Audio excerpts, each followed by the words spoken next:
가지가 있습니다. 네, 다 잘 아시네요.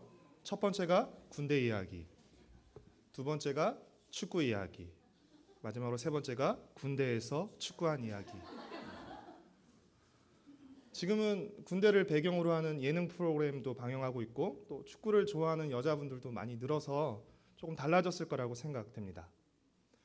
여자들이 군대 이야기를 싫어하는 이유는 남자들이 걸핏하면 군대 이야기를 하기 때문입니다. 거의 대부분의 남자들 이야기는 시작은 달라도 끝은 거의 같습니다. 예를 들어 날씨가 추워지면 날씨 이야기를 하다가 군대에서 얼마나 추웠는지 또 얼마나 눈을 치우느라 고생했는지 하는 이야기로 연결됩니다. 사투리 이야기가 나오면 군대에서 만난 나를 괴롭혔던 사투리 쓰던 고참의 이야기로 이야기가 연결됩니다. 제가 일하는 편집부에서 오늘 간식으로 닭발을 먹었는데요. 닭발을 먹으면서 무슨 이야기를 했을까요? 네, 군대 PX에서 닭발을 먹던 이야기를 했습니다. 놀라운 사실은 일부러 그러려고 하는 게 아니라 아주 자연스럽게 그렇게 된다는 것입니다. 군대 이야기 해야지 하는 게 아니라 이렇게 자연스럽게 된다는 것이죠. 여자들이 싫어하는 줄 알면서도 남자들이 군대 이야기, 공찬 이야기, 군대에서 공찬 이야기를 하는 이유가 무엇이죠? 군대에서 있었던 모든 일을 머리로 기억하는 것이 아니라 몸이 기억하고 있기 때문에 그렇습니다. 몸으로 기억하고 있기 때문에 그 기억이 생생하고 아주 오래가는 것입니다. 그래서 조금이라도 관련된 이야기가 나오면 이 몸이 기억하고 있던 이야기가 나도 모르게 입 밖으로 이렇게 나오게 되는 것입니다. 출애굽기 12장과 오늘 우리가 읽은 13장은 사실 출애굽기에서 가장 극적이고 감격스러운 부분입니다. 출애굽기의 제목이 뭐죠? 출애굽기죠. 그러면 출애굽기에서 가장 중요한 사건은 뭘까요? 출애굽하는 사건이죠. 그 사건이 어디서 일어나고 있죠? 12장과 13장에서 일어나고 있습니다. 이스라엘 백성이 드디어 애굽을 나오는 출애굽하는 장면이 바로 12장이기 때문입니다. 12장 37절 말씀을 우리 같이 읽겠습니다. 12장 37절 말씀입니다. 시작. 이스라엘 자손이 라암셋을 떠나 숫곳에 이르니 유아 외에 보행하는 장정이 60만 가량이요. 그렇죠? 엄청난 대규모의 이스라엘 백성이 드디어 애굽을 떠났습니다. 이스라엘 백성은 430년 만에 드디어 애굽을 떠나서 약속의 땅, 젖과 꿀이 흐르는 땅을 향한 첫걸음을 내딛었습니다. 그리고 하나님은 구름 기둥과 불 기둥으로 그들의 발걸음을 인도하셨습니다. 13장 21절 말씀을 함께 읽겠습니다. 13장 21절 말씀입니다. 함께 읽겠습니다. 여호와께서 그들 앞에서 가시며 낮에는 구름 기둥으로 그들의 길을 인도하시고 밤에는 불 기둥을 그들에게 비추사 낮이나 밤이나 진행하게 하시니. 그 엄청난 규모의 이스라엘 백성들이 다른 수많은 잡족들과 함께 애굽을 떠났습니다. 그리고 구름 기둥과 불 기둥을 따라 행진하고 있습니다. 얼마나 장관이고 얼마나 멋집니까? 그렇죠? 멋지고 감격스러운 장면이죠. 그런데 사실 출애굽기 12장과 13장을 읽으면서 이런 벅찬 느낌을 받기는 쉽지 않습니다.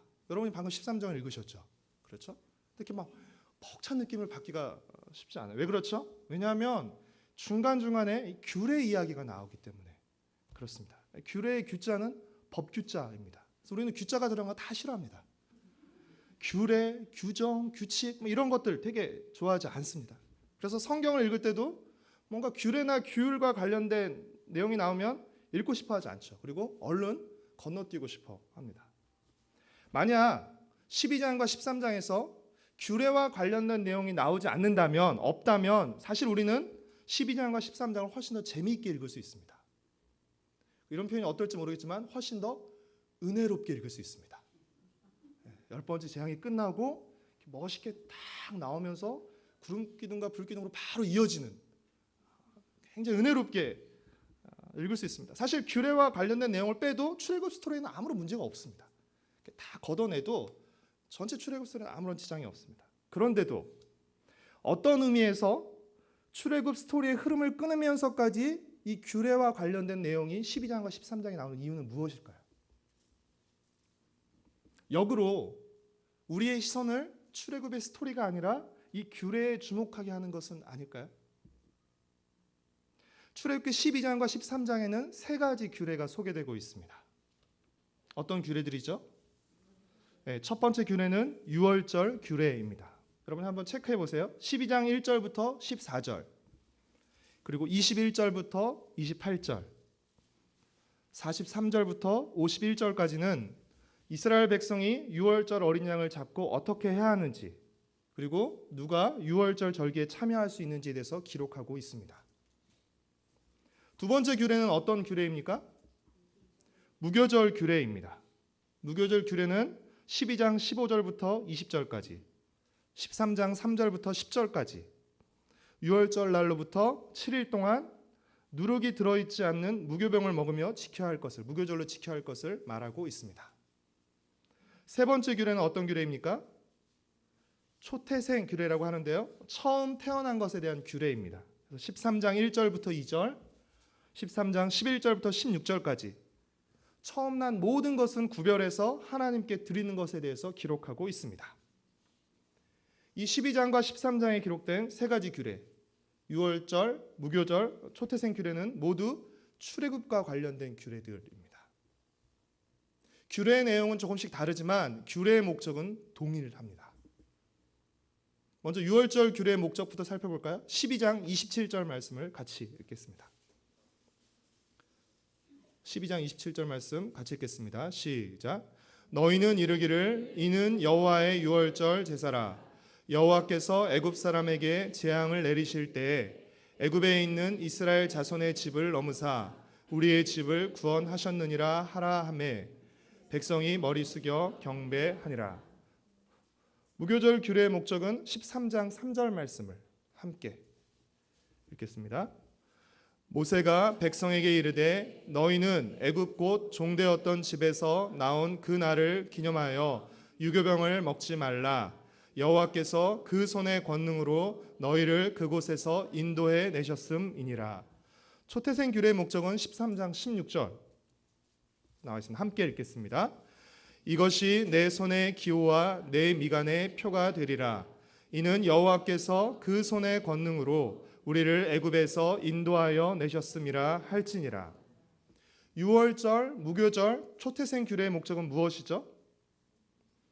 하나님의 권능으로 이스라엘이 출애굽했음을, 하나님께서 이스라엘을 구원하셨음을 기억하게 하는 것입니다.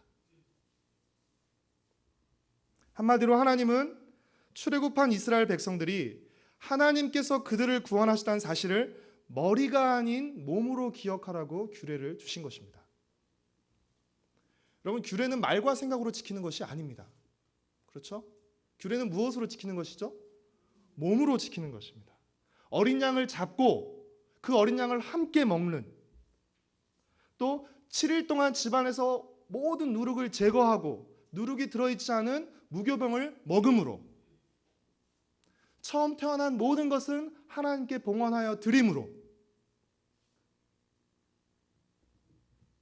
하나님께서 이스라엘을 구원하셨다는 사실을 기억하게 하시는 것입니다. 마치 남자들이 군대 생활을 온몸으로 기억하는 것처럼 하나님이 이스라엘을 구원하셨음을 온몸으로 기억하게 하시는 것입니다. 이 규례는 지금 출애굽하는 이스라엘 백성들뿐 아니라 그들의 뒤를 잇는 모든 이스라엘 자손도 지켜야 하는 규례입니다. 12장 14절 말씀과 17절 말씀을 함께 읽겠습니다. 14절 말씀을 먼저 같이 읽겠습니다. 시작. 너희는 이 날을 기념하여 여호와의 절기를 삼아 영원한 규례로 대대로 지킬지니라. 17절 말씀 같이 읽겠습니다. 너희는 무교절을 지키라. 이날에 내가 너희 군대를 애굽 땅에서 인도하여 내었음이니라. 그러므로 너희가 영원한 규례로 삼아 대대로 이 날을 지킬지니라. 영원한 규례로 삼아 대대로 지킬 것이라고 말씀하셨습니다. 유월절, 무교절, 초태생 규례는 대대로 지켜야 하는 영원한 규례로서 단순히 과거에 이스라엘 백성을 지키셨던 하나님을 기억할 뿐 아니라 현재에도 하나님께서 우리를 지키고 계심을 고백하고 신뢰하는 것이었습니다. 여러분에게 어려운 질문 하나를 드리겠습니다. 이번 주일 양 목사님의 설교 제목이 무엇이었는지 기억하십니까? 다 믿지 말라였습니다. 설교 제목은 기억하지 못해도 설교의 메시지는 기억하시나요? 양 목사님께서 이단 사이비를 구별하는 두 개의 기준을 제시해 주셨습니다. 그것이 무엇이죠? 역사성과 상관성입니다. 역사성이 없는 상관성은 미신이며 상관성이 없는 역사성은 불신이라고 하셨습니다. 굉장히 신선하게 들리시는 분들도 계시죠? 처음 들으시는 것처럼. 제가 이 말을 하는 이유는 제가 특별히 머리가 좋아서가 아니라 저는 손으로 메모를 하면서 설교를 들었기 때문입니다. 뚜렷한 기억보다 흐릿한 잉크가 낫다는 말이 있습니다. 약간 설교에서 좀 빗나가는 말이지만 여러분 설교를 집중해서 들으셔야 돼요. 정신을 바짝 차리시고 들으셔야 되고요. 메모하시면서 들으셔야 됩니다. 왜 설교를 집중해서 듣고 메모하면서 기억하는 게 중요하냐면 설교를 기억하지 않으면 순종할 수 없기 때문이에요. 뭔가 좋은 말씀 들었을 때 하나도 기억하지 않아요. 뭘 지키겠다는 것입니까? 그냥 오늘 좋은 말씀 들었다 스스로 자기 위안이죠. 뭘 어쩌자는 거예요. 네, 조금 곁다리로 샜습니다. 역사성과 상관성의 맥락에서 볼 때 유월절, 무교절, 초태생 규례는 출애굽의 역사성과 상관성을 모두 충족하는 것입니다. 규례, 다르게 표현하면 절기와 예식이라고 할 수 있는데요. 이 절기와 예식을 통해서 이스라엘 백성은 과거 애굽에서 자신을 구원하신 하나님을 기억하고 그 하나님이 바로 나의 하나님임을 고백하는 것입니다. 하나님은 마지막 10번째 죽음의 재앙과 유월절 사건을 통해 이스라엘 백성을 구원하셨습니다. 맞죠? 하지만 하나님은 유월절 사건을 통해서 당시 출애굽한 이스라엘 백성들만 구원하신 것이 아니라 이스라엘의 모든 세대를 함께 구원하신 것입니다. 하나님은 유월절 사건을 통해 출애굽 세대를 구원하신 것처럼 유월절 절기를 통해서 이스라엘의 모든 후손들을 구원하시는 것이 함께 구원하시는 것입니다. 단지 그때 애굽에서 나가는 출애굽하는 사람들만 구원한 것이 아니라 그들과 함께 모든 세대를 함께 구원하신 것이었어요. 그래서 그 뒤에 나오는 모든 세대들은 유월절 절기를 지킴으로써 그 구원에 함께 참여하게 되는 것입니다. 제가 설명하면서도 좀 굉장히 어렵습니다. 애굽의 모든 마지와 초태생이 죽고 어린 양의 피를 바른 집의 마지와 초태생만 구원받은 이 유월절 사건은 역사적으로 어느 한 시점에서 일어났던 사건입니다. 그렇죠? 단 한 번 일어난 사건입니다. 이것이 뭐 계속 일어난 것이 아니라 역사적으로 어느 시점에서 단 한 번 일어난 사건입니다. 그런데 그 후에 태어난 이 사건 이후에 태어난 이들이 유월절 절기를 지킬 때 어떤 일이 일어나는 것이에요? 제가 아주 유치하게 아주 쉽게 설명하면 유월절 절기가 일종의 타임머신 역할을 하는 것입니다. 그래서 유월절 절기를 지킬 때 그 나중에 후에 유월절 지키는 이스라엘 백성은 어느 시점으로 유월절 절기에서 어느 시점으로 오는 것이에요? 유월절 사건이 일어났던 시점으로 오게 되는 것이에요. 그래서 출애굽했을 때 구원받았던 그 이스라엘 백성 자신의 조상들과 함께 그들이 함께 구원을 받게 되는 것입니다. 유월절 절기를 통해 원래의 유월절 사건에 함께 참여하게 된다는 것입니다. 제 말이 너무 황당하죠. 여러분이 이해가 안 되신다면 제 설명이 부족한 탓이고 여러분이 이해가 되신다면 성령님의 도우심 때문입니다. 굉장히 놀라운 사건이에요. 우리는 뭔가 지나고 나면 어떻게 할 수가 없어요. 하지만 하나님은 앞선 한 번의 사건으로 어떻게 해요? 뒤이어 나오는 사람들까지 함께 구원하시는 것입니다. 여러분 유월절 사건이 성경에서 특별히 구약을 비롯해 신구약 성경에서 아주 특별한 사건인 이유는 이스라엘 백성이 출애굽을 하는 결정적인 계기가 되는 사건이기도 했지만 무엇보다도 이 유월절 사건이 십자가 사건의 모형이며 예고편이기 때문에 그렇습니다. 이스라엘 백성이 마지막 10번째 죽음의 재앙에서 구원받을 수 있었던 것은 누구의 죽음 때문이었죠? 어린 양의 죽음 때문이었습니다. 어린 양의 죽음 그리고 그 피로 말미암아 이스라엘 백성이 구원을 받을 수 있었던 것입니다. 원래는 모든 집의 장자들이 다 죽어야 했습니다. 그 죽음의 양을 피할 수가 없었습니다. 하지만 어린 양이 죽음으로써 그 어린 양의 피를 문 좌우에 바름으로써 그 어린 양의 죽음이 그 집의 장자의 죽음을 대신했던 것입니다. 여러분 예수님이 바로 그 유월절 어린 양이십니다. 예수님이 그 유월절 어린 양으로 오신 것이에요. 요한복음 1장 29절에 보면 세례 요한이 예수님을 보고 뭐라고 부르죠? 보라, 세상 죄를 지고 가는 하나님의 어린 양이로다. 예수님이 어떻게 그냥 우연히 오고 어떻게 하다 보니까 십자가에 붙잡혀서 죽으신 것이 아니었어요. 이 유월절 사건은 하나님께서 우리를 어떻게 구원하실 것인지를 미리 보여주는 하나의 예표적인 사건이었던 것입니다. 예수님이 붙잡히시기 전에 제자들과 함께 식사를 한 마지막 만찬, 최후의 만찬이 어떤 자리였죠? 모르시죠? 누가복음 22장 15절 말씀을 함께 읽겠습니다. 누가복음 22장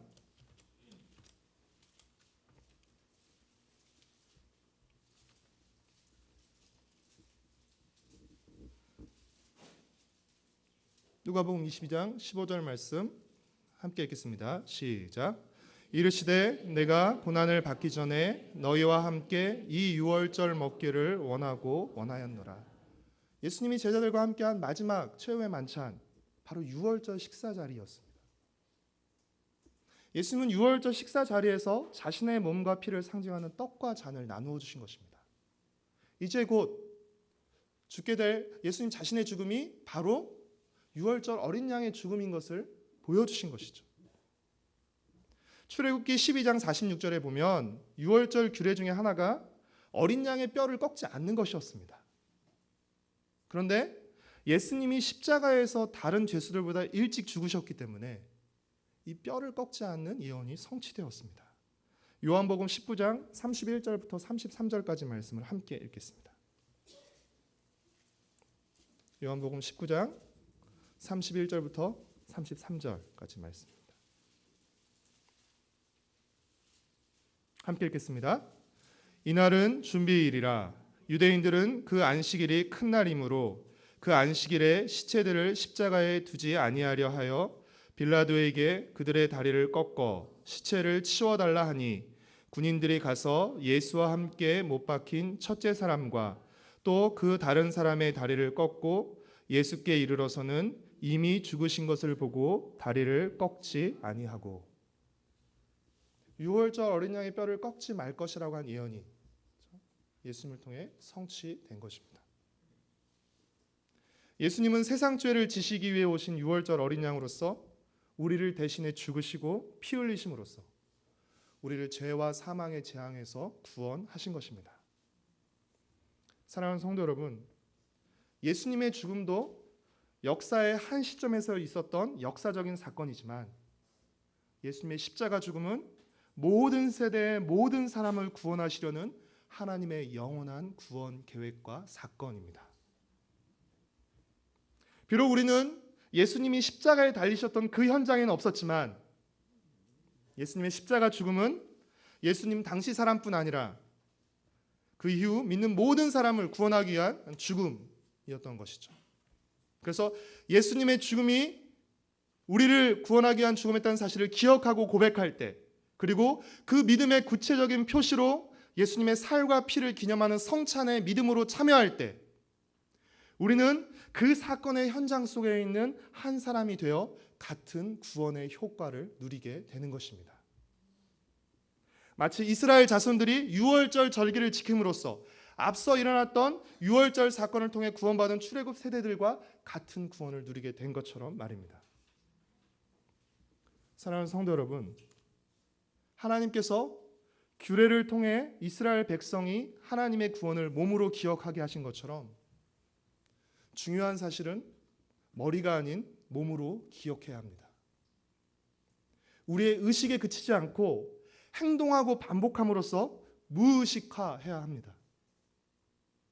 우리가 매주 드리는 예배와 또 매달 행하는 성찬식은 바로 하나님의 구원을 기억하고 하나님의 구원을 고백하는 규례이며 예식입니다.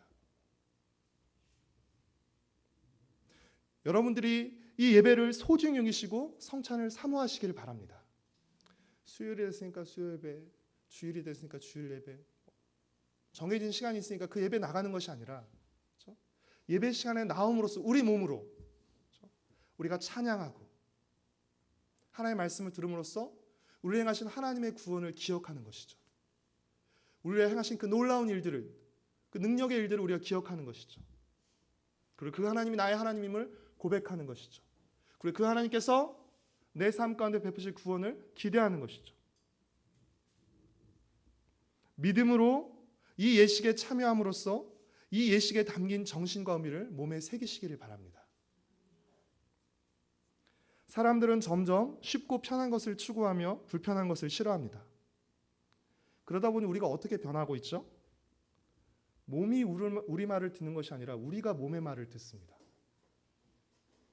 몸이 피곤하면 예배고 말씀이고 다 귀찮습니다. 다 싫습니다. 점점 몸이 우리의 상전이 되어버리는 것이죠. 그래서는 안 되고요. 사도 바울의 말처럼 우리는 우리 몸을 쳐서 하나님의 말씀에 복종하게 해야 합니다. 그럼 편하죠. 내 몸이 아니야. 내 말을 안 들으니까. 내 몸이 하나님의 말을 듣도록 자꾸 우리가 복종하고 훈련해야 됩니다. 로마서 12장 2절의 말씀처럼 우리 몸을 하나님이 기뻐하시는 거룩한 산 제사로 드려야 됩니다. 12장 2절에서 무엇을 드리라고 말하죠? 우리 몸을 드리라고 말하고 있습니다. 사랑하는 성도 여러분, 우리의 신앙은 우리 몸에 새겨져야 합니다. 그리고 우리 몸으로 나타나야 합니다. 이스라엘 백성들이 유월절 절기를 통해서 단지 과거에 있었던 유월절 사건을 기억하면서 그치는 것이야. 예전에 그런 사건이 있었지. 그 유월절 사건을 통해서 우리가 애굽에서 나왔지를 기억하면서 그치는 것이 아니라 그 과거의 사건을 현재화시키는 것이에요. 우리 또한 십자가의 역사성을 기억하면서 그치지 않고 예배와 성찬을 통해서 십자가와 나와의 상관성을 고백하고 현재화하고 그리고 그 십자가가 우리 몸에 배도록 하게 하는 것입니다. 그리고 한 걸음 더 나아가서 이 상관성이 자기 십자가를 지고 자기를 부인하는 우리의 삶과 모습으로 나타나야 되는 것입니다. 예수님의 역사적인 십자가, 그 십자가 나와 상관이 있을 뿐 아니라 그렇게 고백하고 끝나는 것이 아니라 이 십자가가 내 삶 가운데 들어가서 내 삶 가운데 상관 있게 나타나야 한다는 것입니다. 사랑하는 성도 여러분, 우리 중에서는 예수님이 십자가에서 죽으셨다는 역사성과 그 예수님의 죽음이 나를 위한 죽음이었다는 상관성을 부정하시는 분은 아마도 안 계실 것입니다. 그렇다면 이 사실이 얼마나 우리의 생각과 말과 행동에 영향을 미치고 있습니까? 예수님의 십자가가 우리 삶에 얼마나 상관되어 나타나고 있습니까? 혹시 우리는 예수님의 십자가는 구원 얻는 일에만 상관 있고 구원 얻는 일에만 필요 있고 그 나머지 모든 일에는 예수님의 십자가는 상관없다고 여기고 있지는 않습니까? 단지 그냥 구원 받는 데만 예수님의 십자가가 필요하고 돈 버는 일, 다른 사람을 상대하는 일에는 상관이 없다고 여기지는 않습니까? 예수님의 십자가는 교회에서만 상관이 있고 예배 드릴 때만 상관이 있고 교회를 벗어난 가정과 직장, 사회에서는 아무 상관이 없다고 여기지는 않습니까? 가정에서 자녀를 양육하는 것과는 상관이 없다고 여기지는 않습니까? 결코 그렇지 않습니다. 우리의 믿음은 부분적이고 파편적인 것이 결코 아닙니다. 우리의 믿음은 총체적이고 통합적인 것입니다. 하나님이 우리의 영혼만 살짝 구원하시는 것이에요?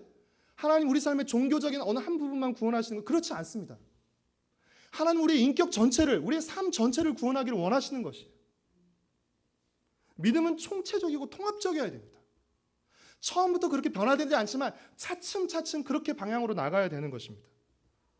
믿음은 모든 면에서 하나님과 관계를 맺는 것입니다. 내 삶의 모든 면에서 하나님과 관계를 맺는 것입니다. 그러면 그 관계 맺음이 우리와 관계 맺는 모든 일과 모든 사람을 통해서 나타나게 되는 것이죠. 내가 하나님과 관계를 맺는 그 모든 것이 내가 관계 맺고 있는 모든 사람들과 모든 일을 통해서 나타나게 되는 것입니다. 그래서 바울 서신을 보면 앞부분에서는 구원에 대해서 하나님과의 관계에 대해서 말하고 뒷부분에 가면 무엇을 얘기합니까? 남편과 부부 간의 관계, 자녀와 부모와의 관계, 주인과 종의 관계, 모든 인간관계들로 나아가는 것입니다. 성경 전체를 줄이면 무엇이라고요? 하나님 사랑, 이웃 사랑입니다. 함께 가는 거예요. 하나님은 정말 열심히 사랑하는데 그런 거 없습니다. 이웃은 하나도 안 사랑하고 이런 거 없습니다. 그러면 엄밀히 따지면 하나님도 내 마음대로 사랑하는 것입니다. 내가 필요할 때, 내가 원할 때 내가 원하는 방식으로 살아가는 것이고 내가 싫은 것 이런 것까지 살아가는 거 아닙니다. 그냥 내가 좋아하고 싶은 만 사랑하고 싶은 만 받아들이고 그렇게 그냥 믿고 따르는 것입니다. 저 역시도 예외는 아닙니다. 제가 설교한다고 특별하겠습니까? 여러분 들은 만큼이나 아는 만큼이 아니라 행하는 만큼이 우리의 믿음입니다. 우리가 좀 정직할 필요가 있어요. 우리가 사람들 앞에서 얼마든지 이렇게 꾸미고 할 수 있습니다. 가리고 남들은 또 그렇게 받아들여줍니다. 열심히 뭘 하고 그러면 이 사람 믿음 참 좋은 사람 같고 예배 때 한 번도 안 빠지고 막 이러면 그렇죠? 우리의 기준은 그런 것이잖아요. 하지만 하나님 마음의 중심을 보시잖아요. 우리가 얼마나 무서운 사람들이냐면 마음 없이도 얼마든지 할 수 있다는 것입니다. 굉장히 두려운 것이죠. 행하는 만큼이 우리의 믿음입니다. 우리의 몸으로 드러나는 만큼만 우리의 믿음입니다. 우리는 유월절과 출애굽 사건, 구름 기둥과 불 기둥을 우리 몸으로 직접 경험할 수는 없습니다. 그러나 우리는 믿음으로 이 유월절과 출애굽 사건의 은혜를 누릴 수 있습니다. 구름 기둥과 불 기둥과 같은 하나님의 인도와 보호를 경험할 수 있습니다. 믿음으로 하나님의 말씀을 읽고 행하는 여러분이 되시기를 바랍니다. 온몸으로 하나님을 기억하고 온몸을 들여 하나님과 상관 있는 삶을 살아가는 저와 여러분, 우리 가정과 새도롭교회 공동체가 되기를 간절히 소망하고 축복합니다.